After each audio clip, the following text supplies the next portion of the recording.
Hello and welcome to The Spotlight, a Women Speak CRE podcast. I'm your host, Allison Weiss, and I am thrilled to welcome today's guest, my very good friend, Mo Regalado. Mo is the founder and brains behind Movo Media Marketing, LLC, which is a social media marketing agency located in the Spokane Valley of Washington. It has a specific niche of commercial real estate and residential real estate marketing. Mo is a StoryBrand certified guide and uses the StoryBrand framework used by companies worldwide to increase sales and productivity. She creates, crafts, and curates content because she knows what a pain it is to do it all by yourself, whether that's Facebook, Instagram, Twitter, TikTok, YouTube, and other platforms. If you have a social media pulse, she can work with you. And if you're flatlining, she'll revive you stat. Today's conversation with Mo is super wide-ranging and fun and starts with her journey into commercial real estate, her experience as a business owner, turning her career into a company. We then morph into talking about some of the do's and don'ts on social media, your own unique voice, and the importance of using that voice. And I think you're really going to enjoy it. So let's listen in to today's episode of The Spotlight. Hello and welcome to today's episode of The Spotlight, a Women Speak CRE podcast. I am so thrilled to be here today with my very special friend, Mo Regalado of Movo Media Marketing. Welcome, Mo. Thank you for having me, Ms. Allison. What the listeners don't necessarily know is that we are two of three in the coolest, I would say, unrated commercial real estate Instagram DM group chat ever. And you are the voice inside my head. You and Fly every Tuesday and Thursday with your social surge. I'm such a huge fan of yours. And I actually learned something new about you the other day. And that is that you found your way into commercial real estate because of a mutual friend of ours, Beth Azor. So can you tell us that story and how you found yourself in CRE? Yes, absolutely. So Beth Azor was the first commercial real estate broker to hire me. And I had been working with our local library district for 3 years, got them through COVID, ended up as a contractor, I didn't need to be there anymore. And they were awesome. They didn't fire anybody. They didn't lay off anybody. It was amazing. Wow.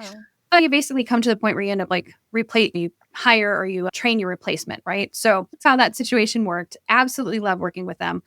And so now after 3 years, I find myself I don't have a steady client anymore. So I Indeed put my resume out there, was doing stuff, and I get an email from Miss Beth Azor and Josie, who is her right-hand woman. And it's actually a funny story. It's a horrible story. First of all, we love Beth. We love Josie. Huge fans. And so I do this interview, and it's probably the worst interview I've ever done in my entire life. Hands down, the worst. I couldn't get my computer to work. My sound was off. And so when things like that happen, I get flustered. I get really frustrated that stuff that was supposed to work does not work. Yeah. Horrible interview. Horrible. So I tell my husband, I'm like, yeah, pretty sure I bombed that. There's no way they're hiring me. So then I don't hear from them at all. I don't see anything. Yeah. 2 weeks later, I'm going through my spam and I see an email and it says, we decided to go in a different direction. Thank you so much. And I was like, yeah, no, I'm not surprised. I'm not surprised. And then 2 weeks after that, I get an email from Josie and she says, hey, are you still interested? And in the email she had sent me prior, they said they were going with a local gal. And so I emailed back and I said, what happened to your local gal? Why could I not have just, no, what happened to your local gal? And she emails back and she goes, she didn't work out. So end up meeting with Josie and Beth one more time. This time it went a lot better. Good. And I started working with Beth, I think maybe the second week of October in 2021. Wow. And it's great to work with somebody like her because she has all of this content that's already ready to go. You can just take and pull from and create content with.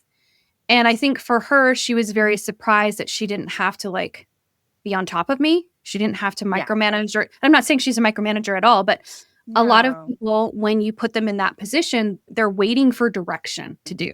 Best when it's hands off, just let her do what she does, and then we'll see what happens. So yeah, so that's the story with Miss Beth Azor, and she's amazing. Like we giggle, we laugh because we do really only talk about business, about her business once every 6 months.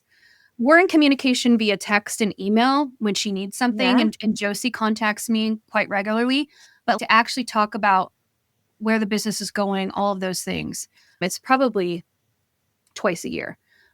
But we're good with that. Wow. She knows that Yeah. I'm taking care of all of her social. I also do her email marketing.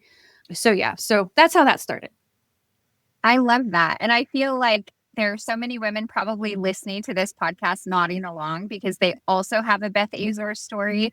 Beth was instrumentally involved in Women Speak CRE and is on my advisory board. And I feel like Beth is one of those women that if we had like a hall of champions in commercial real estate, she would have a bronze statue. She would be in there with all of the greats. And I feel so lucky to be alive at a time when there are women like Beth Azor who you can really look up to and also are very approachable. She's Yeah. she's an amazing, like I consider her one of my mentors. So when we do these like every 6-month talks, right? She Yeah. asks me about my business and then she gives recommendations on what she thinks I should do, and just to have somebody that's willing to pour into you like that is so just Yes. can't It say is enough good things. rare and special. And I know that everyone listening heard your bio and heard a little bit of the backstory, but I'd love for you to share in your words a little bit about your business and what makes you unique and special and gifted in the world that you're in. So Movo Media Marketing, we do social media for busy commercial real estate professionals. That's it. We I actually love do it. help out with other things. Like we talk about the whole marketing ecosystem, and with prospects or clients, it's okay. How is everything playing in? Because social media, surprise of all surprises, is not your marketing plan and it is not strategy. It should be it, yes, but it is not the be all end all. To have so I don't know. I guess I kind of come in as like a marketing advisor as well for a lot of people as we talk about the different things that happens with that. And what makes me unique and special, and we've talked about this a lot, is that very late diagnosis as not professional. This is because I play a doctor on TV, super ADHD, but I understand that I have the power of mimicry. So when I Yes. do write content for a client, I can actually hear them in my head. And the way I explain it is like I can almost feel the vowels and the words as they come through their mouth, like in the back of my throat, like up underneath the roof of my mouth. Like I can hear exactly how they're speaking. And that's how I create Interesting. that content because I can really mimic them. And when I was in radio, we actually used to do a bit. It was funny. I used to pretend that I was Dr. Phil. And if you ask me to do it right now, I won't be able to do it. But I Oh, used I love I it. used to be able to mimic Dr. Phil. And then like we would come up with these stories and it was something about, are you stupid? Are you stuck on stupid? Yeah. That's pretty accurate. But that's my specialty, is the fact that I can mimic my clients so well. And it really helps when you're creating content to be able to hear them as they would be typing or as they would be creating that. It's not you, it's not your voice, it's their voice. I love it. ADHD is something that you and I have in common. Yes. And I love that you're so open about it. I haven't been as open about it, but you and I have had multiple conversations about it. So I think it's cool that we're talking about it on here again, because a lot of the women who are listening, maybe they have children and their children might have had a diagnosis. And as we know, these things are genetic, they run through families. And so, if you are wondering, might you be either ADHD or somewhere along the neurodivergent spectrum, there's all sorts of things that you can do and learn. But really, I think embracing these parts of yourself. And when you're talking about hearing them in your mind and feeling it almost on your palate, that to me Right. also sounds a little bit like synesthesia. And yeah, so I think maybe that's something you should look into. Like it's you're feeling it in your body and Mhm. it's so interesting. I love that. Feel the words come up through, like I said, like up through the palate of like how they would actually speak, Yeah. and how they would round their vowels or not or stuff like it's just that's how I explain it the best. Yeah. That's Fascinating. We've never talked about that before. And I do believe that we have these unique gifts and superpowers, whether it's ADHD or something else. I think it's so cool that yours is working for you and with you every day. And it really, I listened to Social Surge this morning, as I often do before daylight savings time. I was listening to it live, and now I am having a hard time still getting my butt out of bed early enough because I'm a night owl to listen to y'all. But you said something today that I thought was super prescient about your authentic voice and about, I think you used the analogy of Netflix and chill. Can you share that story quickly? Because I think it's so resonant, and we'll dive deeper into the work that you do. But this story I thought was perfect. So I was on LinkedIn and happened to see an article written by a broker who is he's probably based on his photo between 65. And the article headline was a play on Netflix and chill. And I'm looking at this dude, and then I go start looking at all the rest of his content, and it doesn't stick. I'm like, this boomer, for lack of a better word, probably is not going to be using the Netflix and chill. I don't see as having that kind of pop culture reference. Immediately in my mind, I'm like, okay, somebody has to be writing his content for him because this does not resonate. That is not sticking. Now, if I were to say Netflix and chill and knowing pop culture references about movie quotes all the time, but for somebody else in a professional, setting doesn't make sense, nor going back through his content, seeing any sort of thing that resonates with that. This is not you, buddy. I appreciate it. I appreciate how clever it is, but with my eye and knowing what I know, which is fine. You have somebody creating your content for you. Love it. Using your authentic voice. Yeah.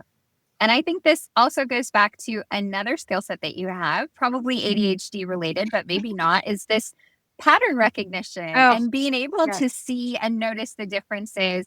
And I see that too sometimes, where more so, oh, this person is having a hard time. The tone of their content has changed. I read tone a lot when I'm looking at different social media posts, but I know you're also someone like me who turns your career into a company. And I think that's something that is fascinating to a lot of women. And I'd love for you to talk a little bit about what it means to go into business for yourself. And what are some of the tips or tricks or words of wisdom that you have from so many years doing Movo on your own? I wrote a post about this not too long ago on LinkedIn about not everybody is meant to be an entrepreneur. It is a mindset shift when you go from a W-2 employee to being a CEO. And there are certain things that I'd wish somebody had explained to me long before. My business would be scaled much bigger than it is had learned those things. But one is that I think that entrepreneurs need to understand is that you have to pay yourself differently than you would as a W-2 employee. You're waiting for a paycheck to come in. It's not how it works when you're an entrepreneur. You're actually going to take a draw. And we don't have those discussions enough with people at $10,000 revenue month. That does not mean you get a $10,000 paycheck, right? Like you are not rolling in the dough. You're going to take a draw. You're going to pay yourself a percentage of that. Then you're going to have to set aside, and we were just talking about this, taxes. You're going to have to set aside money for taxes. Please set aside money for savings. Please. You need to have a nest egg. Whether you're putting it into a 401k, a money market, just a regular savings so that you can build that up. So you have to, and then you have to think about all your operating expenses, whether that or new equipment or business travel. So a lot of things that people, I don't think, take into account when they become an entrepreneur, when they start their business. Their mindset is, I just say they were making $6,000 a month, right? I just need to make $6,000 a month. Okay, that's great. You need to make, but how many clients does that for you? Does that mean that you get to, does that mean you're going to have 4 clients to make that $6,000 a month? It's not going to be one client. That's not how that's going to work. Figure out what the payment is, what the percentage is. I was talking to a friend of mine because he was asking about this and he goes, how do you pay yourself? And I said, out of every paycheck, I think goes I pay myself 40%, or out of every contract, 40% goes to me, 15% goes to taxes. I do another 15% to savings. of that goes to operating expenses and sitting in my bank account. And here's another thing. You need two bank accounts. You cannot have all of your business stuff going into a personal account. It needs to be a business account, and if you can, in a separate bank. Yes, agreed. And I would also advocate for at least 3 different accounts. I think it's good to have business money in not just a checking account, but maybe even a short-term savings and a long-term savings account.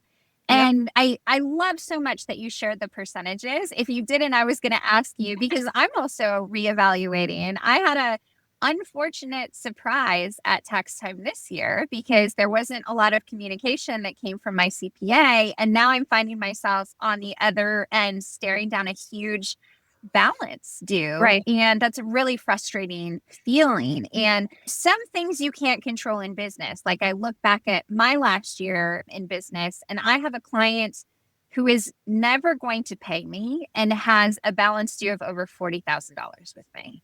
And so I bring that up. Yes, everything about that is a gross and icky feeling for me. But I bring that up because we need to prepare for a rainy day. We need to prepare for situations, especially in today's economy. Yes.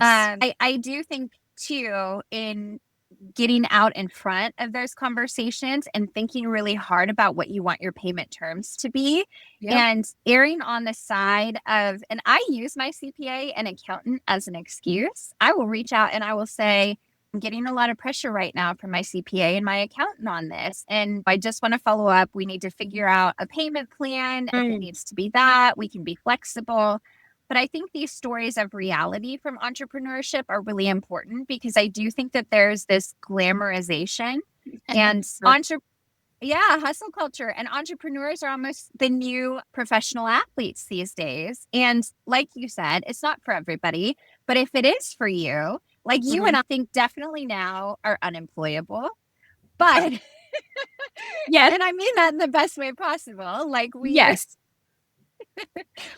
but even before we were completely feral and unemployable, like we struggled in the corporate environments because it wasn't necessarily built for brains and personalities like ours. Right. I mean, so anyway, real quick, you bring that up, and it brings up I think we did talk about this, but when I worked in radio, I remember working with she's still a very good friend of mine, and it's a very male-dominated industry. And you have to understand how to deal with that kind of culture and mindset. And so I was talking to her, and I'm like, you just keep repeating the idea until it takes hold. And that's icky. I don't like that. That's manipulative to me. And I said, no, it's not manipulative if you're getting what you want. Looked at me like, you can't say that. Yes, I can say that, because if you see something that needs to be fixed and you know that the person that you're talking to that's going to make that decision will not listen to you until they come up with the idea themselves, that's what you're going to have to do. And when they come to you and say, hey, I have this great idea, you're going to be like, great, awesome, thank you so much, I love it, let's run with it. Like, it's ridiculous, but that's exactly, how it works sometimes. And you understand that is sometimes the mindset. Sorry to hijack the whole. No, you're not at all. I love this dynamic because I think you and I are like this. We bounce off of each other and one thing inspires the next thing. So let's roll with it. You saying that made me think of this quote from John Wooden, and I looked it up because I wanted to get it completely right. And he says, there is no limit to what can be accomplished if it doesn't matter who gets the credit. So I agree with that. And that's similar to what you said. But there's also a part of me that says, no, F that. Right. Like I struggle with that sometimes, because if you're always the person who is like giving the layup and having to make yourself smaller or quieter or whatever, I think the combined weight of that can be really challenging to deal with. And I know personally, I use Fly, I use other friendships to vent and level set. Hey, this happened. Am I crazy? Was this okay? Am I crazy is a question I ask a lot, probably. But I do think that we've got to, if we're going to use that strategy, which I think is a fair strategy to use, especially in this environment, we also need to be better at speaking up for ourselves and celebrating our wins and celebrating each other's wins, Mhm. because if not, the men are out there and they're saying that they're so humbled and grateful for this big deal that they just did. And it looks like they did it themselves. And it's not true. We know there's an entire team of folks there. And so, how do you personally balance that? Because you're behind the scenes a lot. Like, you are the woman behind the curtain and helping so many of the top names in commercial real estate. Do you ever struggle with that? Honestly, no, which is it seems weird that I wouldn't. I don't like the spotlight when somebody else Mm. is shining it on me. I Mm. like shining my own spotlight. Like, Yes. I'm more comfortable doing that than having somebody talk me up. It makes me Yeah. almost uncomfortable because I'm just like, Yeah. because I know my flaws, right? I know all the things that I didn't get done. So when they're talking me up, I'm like, yeah, but I suck at this, or You I, want to argue with them. You yeah, you want to present counter yes. evidence to what Like is being said. I'm not that person. Like I'm really flawed. So don't look at me that way.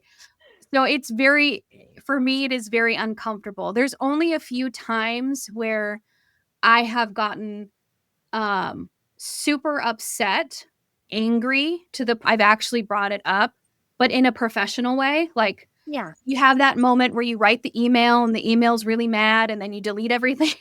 Yes. And then you write the professional email. There's only been Yeah. a few times where somebody has taken credit for what I've done that it's just been like, really? And I'm passive aggressive enough to actually poke the bear whenever that happens. Um, not ashamed to say that. But I would rather shine my own light than Yeah. have a light shown on me. Does that make sense? Am I It rambling? does make sense. No, no, no. It does make sense. I think because then you choose what you're saying and what you're exposing, as opposed to people might say things about you that you're like, oh, geez, I don't really want that said. Or I don't want people to think that they can get this same thing that you get from me. This is a special thing for you because Right. you are who you are. I don't want other people to have this expectation of me. I get that. That makes sense. Yeah. It's a lot and it's probably like Catholic guilt. I don't know.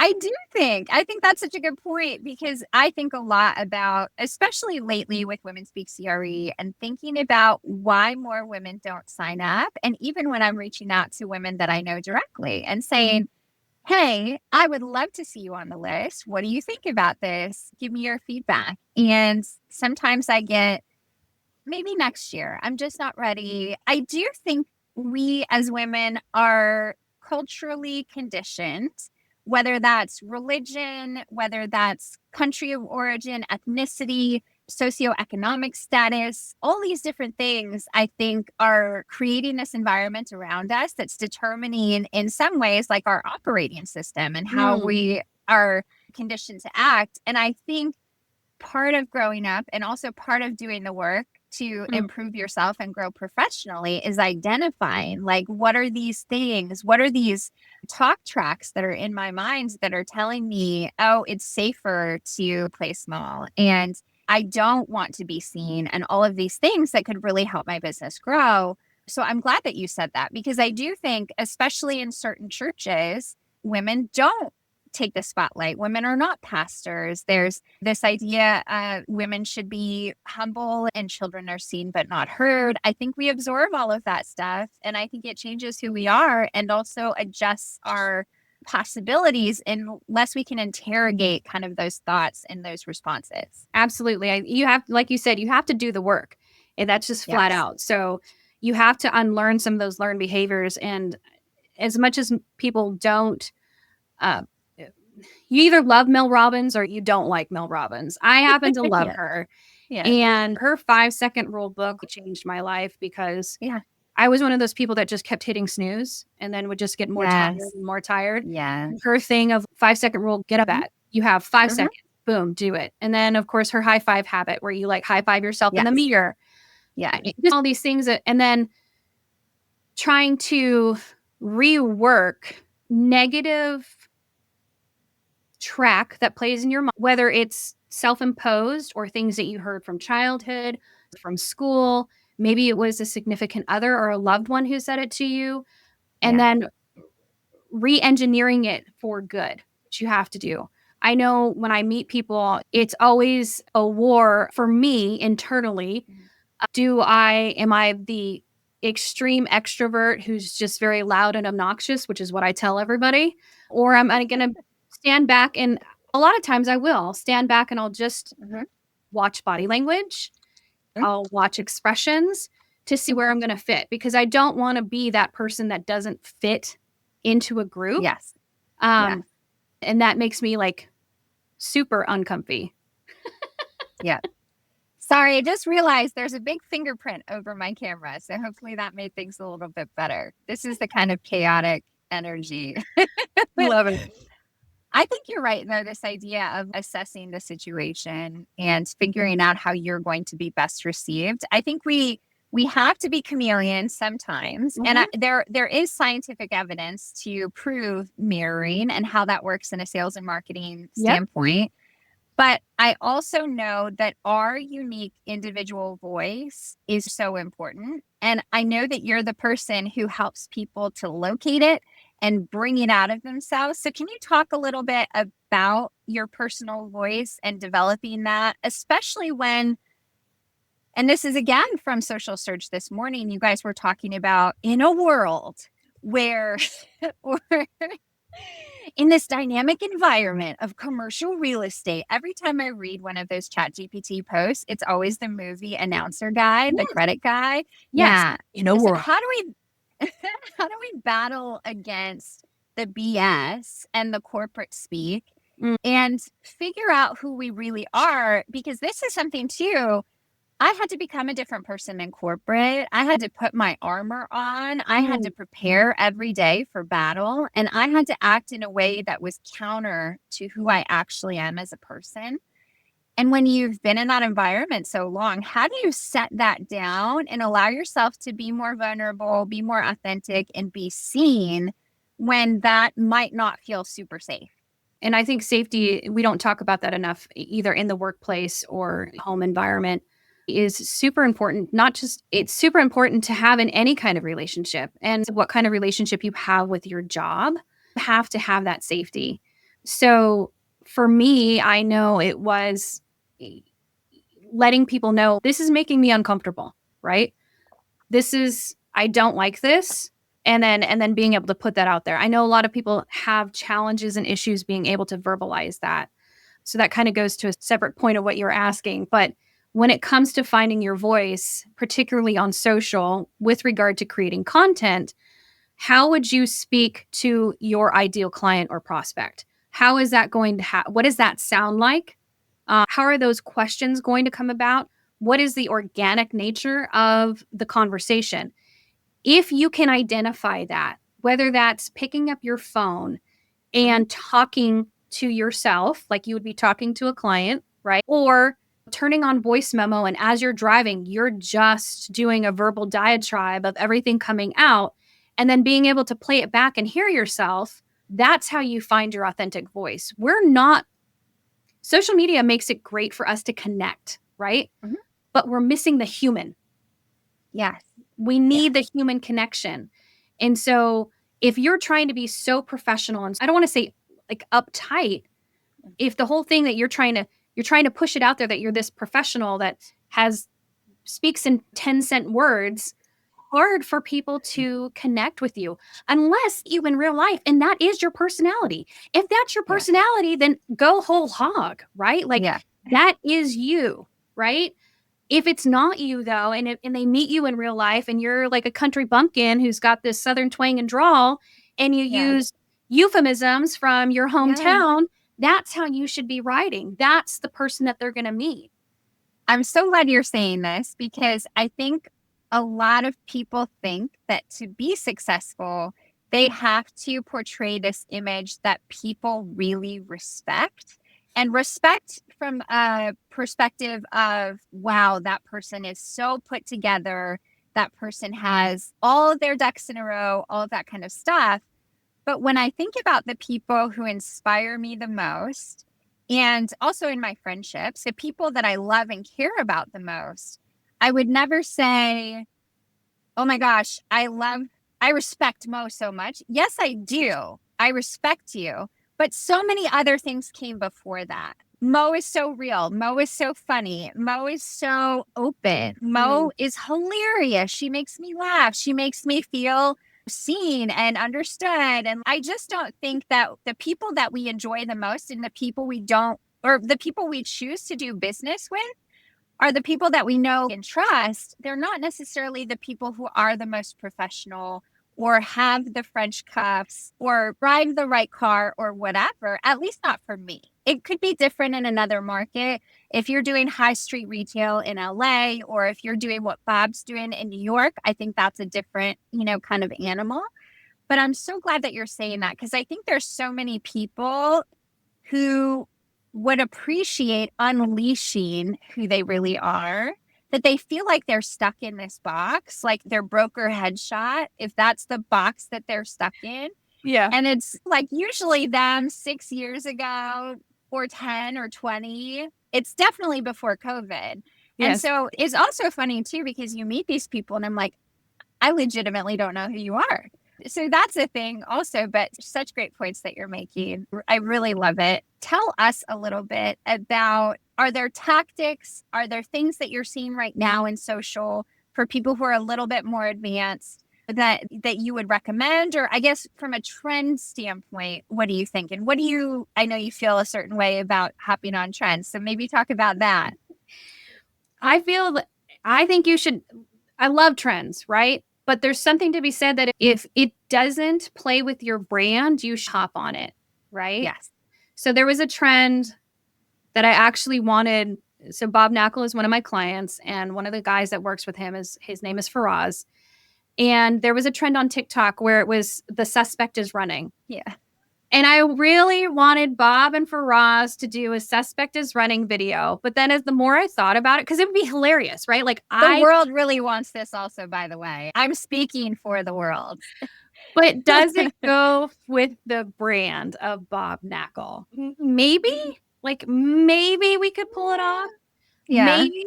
But because he is funny, and we do like to show his personality, right? Like the hot tub video where if you don't know what the hot tub video is, he was actually talking about the darker side of social media and people making fun of him because he always is in a suit and tie. And so the idea behind that was like, it would be super funny if we created this video where he's getting out of bed in a suit and tie, and he's working out in a suit and tie, and he's raking the leaves in a suit and tie. And then at the end, he gets in the hot tub, he takes off the tie, but he gets in the hot tub in his suit. That was funny, but it was us poking fun at something that was going on, we're ragging on him for. Yeah. So that's a little bit different than actually him hopping on this trend to do the suspect is running, which I could have, like, between you, me, and Fly, we could have definitely come up with an amazing script. Yes. But does it parlay well? Like, it would be funny, but is it going to move the needle when it comes to getting clients? Yeah. So such a good point. Yeah, if it's not going to move the needle for you to get clients, I would not recommend hopping on a trend. I share memes, but I used to tell people that I was a professional meme maker because the companies that I work for, that's what we did. We made memes. We did all this stuff. Yeah. It was a B2C company. So that was part of our social presence, was having this kind of very snarky, very witty, very edgy personality. And that was okay. Now we have Cap Rate Craig, who that whole thing is memes. Yeah. Some of them have been a little racy, I think, recently. And I was like, we sure we want to go there? But that's his brand. He can do. So it's just a little, it depends on what your brand voice is. Does it make sense for you? I do not like people jumping on trends. I don't. If it doesn't make sense, then don't do it. So that would be a hack. Yeah, I love that you're saying this. And I love also this perspective that you take, because I think a lot of folks who are in social media and really focused on this marketing, because it's so fast and because things change, they're grasping everything they can get from what's happening and what other people are doing, Whereas I think you're really disciplined in how you get your clients to focus on the ideal outcome. What is it? What is their overall marketing strategy? And if we begin with the end in mind, we can reverse engineer an approach and a process to social that is really specific and bespoke to who you are and what your brand is and all of that. And it's not just flinging stuff at the wall, which is what I see a lot of social media, unfortunately, as in our business. And that's that you saw me roll my eyes. I couldn't help it because it just, it drives me nuts when I see people do stuff like that. And it's so, to me, as a marketer, as on a daily basis, who are people, that is so inauthentic to what you're actually supposed to be doing for your brand. It's almost jarring. This is not normal for you and the type of content you put out. Now, that being said, we just had this trend go around over the last week of the AI like action figure, right? Yeah. I got that from a friend of mine, Beth Bowman, who she actually put the prompt in. Thank you, Beth, for putting the prompt in because I had tried a couple times. I'd seen them on Twitter and I was like, oh, these are super cool. I want to. So I tried it and it was like, oh, this is bad. I don't have the right prompt, right? Yeah. I'm like, this is not what I want it to look like. And so she gave me the prompt and then I was able to basically take that prompt, engineer it. She had that people could use. And it was so much fun. And then we saw all these brands, or not brands, but like personal brands start doing awesome. It can be fun. It doesn't have to be serious. But when you have companies that then come in 4 weeks later and they do it, and it's not about fun. It's all about marketing, and is infamous for saying marketers ruin everything. You didn't have to, literally could have just posted it up, said, hey, we wanted to jump on the trend too, and not sold anything. Yeah. Imagine that. I got that trend, that prompt from you. So thank you for posting it. And the reason that I really loved that is, for me, it felt like a creative way to do or to redo an intro post, because as you're growing and getting new followers, if you're choosing your accessories and you're being more creative than just like a cup of coffee and something generic, and everybody has something generic in there, as I think my laptop was on there because I was like, I like my data and my resources and my articles and my PowerPoints. And I had a microphone and I had my 3 dogs, and my 3 dogs were super accurate. And that's like a cool way, I think, to say, you don't necessarily know me, but now you might feel like you do. Here's my truck. Here's my camper. Yes. And it is lighthearted and it is fun. And part of the reason I also love that trend, and I love what I'm seeing when those things happen using AI, is I think there's so much fear around AI. I think there's a lot of also skepticism, frustration, concern.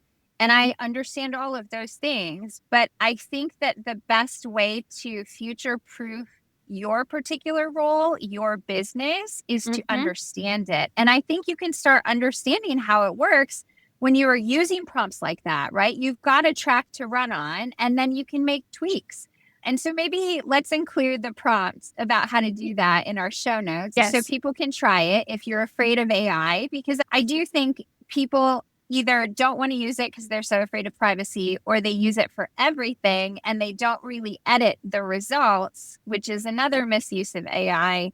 And I know something that both you and I see all the time. And again, back to that, in a world, like in the ever-changing landscape of commercial real estate, no one talks like that. Or if they do, they're making a joke at a party because it's so ridiculous and so silly and stupid.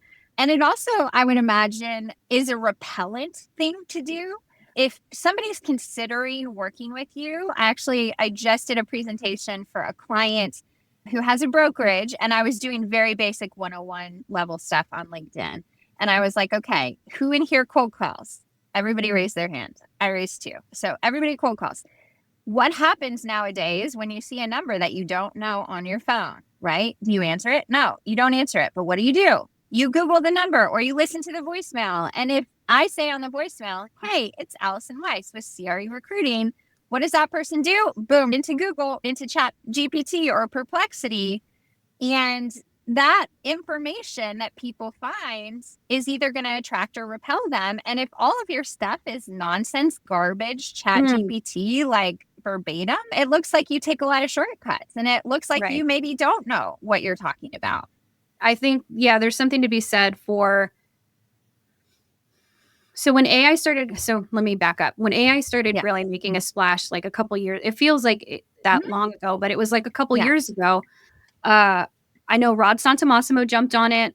After he talked about it quite a bit, we actually ended up in two of the same classes, which is hilarious. Neither one of us knew that the other person was going to be in that class. And he was like, "Ma, what are you doing in here?" And I'm like, "Rod, what are you doing in here?" But I wanted to know, how is this going to change the shape of my business? I would rather be the person that knows how to create a good prompt than be the person who goes in there, uses chat or Perplexity or Claude / Anthropic, Gemini, whatever it is that you're using or attempting to use, and you put in a crappy prompt, you're going to get a crappy response. What you're doing with prompt engineering is knowing how to prompt properly. The language models are getting so smart now. You don't have to have that super in-depth knowledge to good prompt, but you have to know that there's certain things that you should say and should not say to give it direction. Because if you give it direction, if you don't give the language model a direction, it's going to go off in left field. And then you're like, oh, okay, this sounds good. And then you're going to put it up and it's, what the hell is this? Where did you come up with this? This is horrid, right? This doesn't sound like you. It's using words you would never use. Didn't check the data or the facts. And now stuff that is not true. Like, you don't want to do that. It's not a good idea. Not a good look. Not a good look. Not a good look. And I want to read a stat because I think AI and how it's going to change jobs. And this is the lens too, with which I see commercial real estate. And I just want to encourage people to really dive into AI and social media and to use these technologies. So this is from the World Economic Forum, which is a very legitimate source. They have a Future of Jobs report that comes out annually. They say that 39% of the current job skills 39% of current job skills will become outdated by 2030.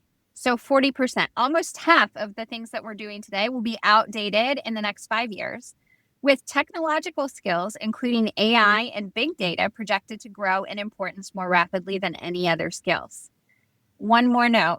Besides technological skills, the report also identifies analytical thinking, creative thinking, resilience, flexibility, and agility as key skills that will continue to rise in importance. And what better places can you learn those skills but in technology, in AI, and social media? So it really behooves us all, even if your business isn't like Mo's, and even if your business isn't like mine, there are practical applications, but don't trust it as a done for you resource unless you put in the work to help it understand your brand voice. But even then, we should not be just willy-nilly posting things without reading, without editing and fact checking and all of that kind of stuff. And I think Gary Vaynerchuk talked about this a long time ago, and it's something which is he's willing to give away, and Beth Azor has adopted this as well. Yeah. Give it away. Just give away your playbook. Give it away. Because I know that whatever statistic, 95% of you are never to do the work. Because we are inherently lazy and we want to do it for us. But that's why I give away my content waterfall. This is how you do it. This is a good social media post, knowing eyes track as they read.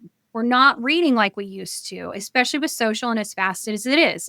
That has been studies on that, right? We know that we have to have a hook to get 7 seconds worth of attention. There are a lot of things that we need to put into our social content or put into what we create, whether it's an email or it's on your website or it is, even if it's having a conversation with somebody, like sometimes those are awkward, right? I don't know what to say. But if somebody asks you, what do you do? And you're like, I'm a synergizer with synergies against that, right? People are going to look at you like, huh? What did you say? So you have to be clear and concise on what you're saying. And if you can do that and that AI prompt or that whatever it is can help you out and I can help you get there, hell yeah, I'm going to help you get there. I don't care if you steal it, but if you're going to Yes. steal it word for word, at least give me a little credit. I'm glad that you brought that up because I am seeing a huge proliferation of people just stealing. And it's like just blows me away that there's no change. First of all, you could read a post and you could reinterpret it based on your point of view, and you could give original post credit to so and so, or so and so inspired this post. Yes. And what does that do? It strengthens your relationship to that person. It gives them a nod because they inspired you. It makes you look more relevant, and it makes you look more engaged in conversations about whatever the topic is. And I just feel like once you have done something, and I can think about specific people that I follow and am connected with, that now I mute their content, because all you have to do is do it once for me to think this person has no more trust for me. Yep. They have violated someone else's IP and thoughts. Yep. And I never want to work with someone like that ever. It has to do with that whole distrust, right? Once that happens, if you're doing this to somebody else, what does that mean you're going to do to me? That's really what it comes down to. And it comes down to, again, going back to safety. I don't with you now. I don't trust you. And that also comes to pattern recognition. So going back to pattern recognition, there were some posts on LinkedIn. I actually posted about this on X, and vice versa, because I've seen posts on X that I've talked about on LinkedIn, that pattern recognition allows me to see, I'm like, these are damn near the same post by two different people working in two separate industries. This is weird. So it happened. It was right before CREI Summit in 2023. I was on X, and like within probably a half hour, there were probably 4 tweets from 4 separate accounts that were almost exactly the same. Almost. Yes. Didn't I just see this? Didn't I? And so I started going back, and like, of course, my brain, like, I needed to waste time on that, but I do the same thing. It's investigating, and I go, and it's separate accounts. It's different industries, all commercial real estate, but like different asset classes. And so I asked on X at that time, I said, is there a copywriter or a social media manager who is handling multiple accounts that is creating the same, damn near same content for these separate accounts? And then somebody, I think it was Coy Davidson, jumped in, or maybe it was somebody else. And they mentioned a service called Hype Fury. Hype Fury is great. If you use it, I love it. It was specifically for X and Twitter, but it basically had some AI generated responses based on your, like, it was an early AI where they were based on your industries. They would pick stuff up and they would create content for you. Unfortunately, these guys were probably close enough in their industries that it was creating the content, but it was almost exactly the same, like different words, but the message was the same. So I was like, okay, that's interesting. I signed up for Hype Fury to see what it was like. I did not like their platform, and I was like, no, because this is too confusing. That whole ADHD, if I can't, well, then I'm never going to be interested to get it. So I'm out. But great platform if you love it. Then there was on LinkedIn too, there were some accounts that found out that the guy who is managing those accounts is actually stealing like one of his clients. He was stealing his older posts, them for his new clients. That's icky. Don't do that. And it was just so bad. But again, that pattern recognition, these posts are exactly the same, obviously. But who is doing this? This is not a good look. We do not steal other people's content. No. Say you're inspired by. Say, I was reading so-and-so's post. And then, so best practices, you get inspired by a post. You don't have to put the link in the copy, in the post copy. I would put it in the first comment. Be like, at Allison Weiss, she had this great post on this the other day, and this quote stuck out to me, and then you quote it, right? Like you would do an editorial for like a newspaper, right? And so that's knowing what you need to know about writing, how you somebody properly. But then, telling them, if you want to see what her original post was, go into the first comment or go into the comment section. I've linked it there. You are It's your take on their commentary or on their content or on one little piece that really struck a nerve. Always give credit where credit is due. Now, what happens when somebody steals your stuff? I am petty. I will go in the comments and I'll be like, I'm so glad you loved my post. Oh, I'm so glad this inspired you. I'm petty. I will say something. It will be passive aggressive. That's petty. I'm not saying and it's that, not I going to think be. goes back to but our original I will say something. thought in the earlier part of our conversation, where when you have had to give away some of your thoughts and ideas and let them trickle upward to be someone else's ideas so they can gain consensus and everyone can agree, there are certain times where I do think we need to stand up and say, I'm glad you like this. This was a thought I had while taking a shower this morning, and I just couldn't help but share it. Mo, this has been such a fun conversation. I've got just a few last questions for you before we wrap up this episode. And the first is, how can people learn more about you? How can people work with you? Give us all the details. You can find me all across the platforms, mostly on LinkedIn, Instagram, and on X. So just look for the Mo Regalado on most of them. My website is movomediamarketing.com. That is movomediamarketing.com. Or you can email me. You can get a hold of me. Work with me. Yeah, we sit down and we do a consult. And sometimes I tell you you're not ready. So you might have to be prepared for that. Sometimes there's a lot more that needs to go in before I feel or I think you should be jumping on social. So that's I don't always work with everybody. So it's always a surprise when, I'll tell them, I'm like, I don't think you're ready for me yet. Yeah. I think these, and I'll give them a plan. You need to get this set in place and you need to get this set in place and you need to do this. And then let's come back and we'll talk about getting on social. I think that's very responsible of you. And I know that there are folks out there who are willing to take people's money at any point in time, but because you're so focused on driving outcomes, and I know that's a big part of how you work with your clients is measurable ROI and impacts and things like that, I really respect it. So we'll have all of those links in the show notes so everybody can find you. And our last question, to put you on the spot a little bit, Mo, what do you want people to take away from your story today?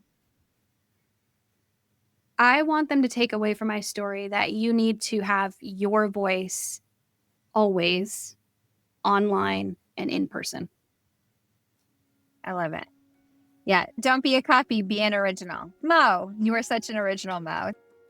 Thank you so much for joining us today with our special guest, Mo Regalado, to talk about her career, her journey as a business owner, her experience in male-dominated industries, and her advice about using your own personal voice. I think there's a great message in there for all of us.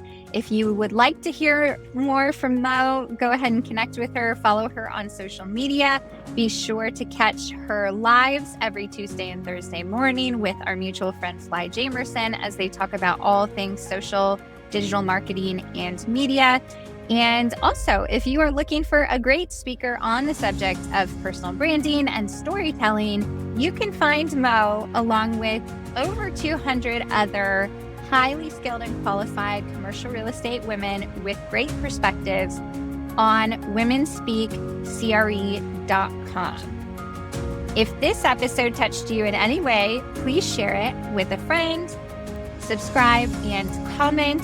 Leave us your feedback. We'd love to hear from you. And you sharing the podcast is how we are able to continue growing the Women Speak CRE list and continue impacting women's lives in commercial real estate. Thank you so much for joining us for this week's episode of The Spotlight, a Women Speak CRE podcast, and we look forward to seeing you soon.